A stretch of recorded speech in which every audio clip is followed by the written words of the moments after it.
नमस्कार दर्शकबृंद এই মুহূর্তে সবথেকে বড় খবর পশ্চিমবঙ্গে বিজেপির প্রার্থী জট যেন মোটেই কাটতে চাইছেন না। আসন্ন নির্বাচনে বিজেপি বাকি 23টি আসনে এখনো প্রার্থী ঘোষণা করতে পারেননি, যা নিয়ে পশ্চিমবঙ্গের রাজ্য রাজনীতিতে অনেক রকমের জল্পনা চলছে।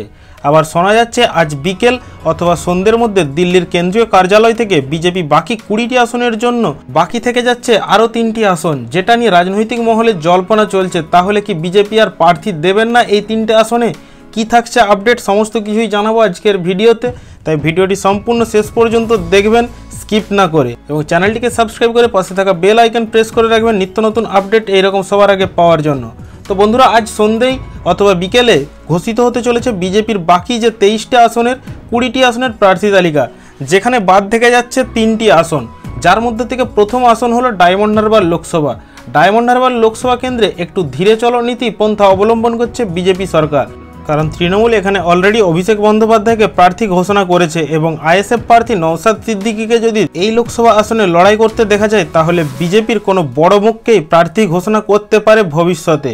তবে সেটা এখনও স্পষ্ট নয় কাকে প্রার্থী ঘোষণা করছে বা কাকে দাঁড় করাতে পারে। এই আসনটি এখনও প্রার্থী ঘোষণা করছেন না বিজেপি। পরবর্তী আসন আসানসোল লোকসভা কেন্দ্রে বিজেপির প্রথম দফাতেই পবন সিংকে প্রার্থী ঘোষণা করেছিল, কিন্তু পরবর্তীতে পবন সিং তার নাম তুলে নেওয়ায় বেশ একটা সমস্যা তৈরি হয়েছে এই লোকসভা কেন্দ্রের প্রার্থী নিয়ে। আর যেহেতু গত নির্বাচনে এটি বিজেপির জেতা আসন, আবার উপনির্বাচনে এখানে তৃণমূল কংগ্রেস জয়লাভ করেছিল, তাই বিজেপি চায় না কোনো মতে এই লোকসভা আসনটি হাতছাড়া করতে। তাই কিছু হেভিওয়েট প্রার্থীকেই এখানে দাঁড় করানোর সম্ভাবনা রয়েছে।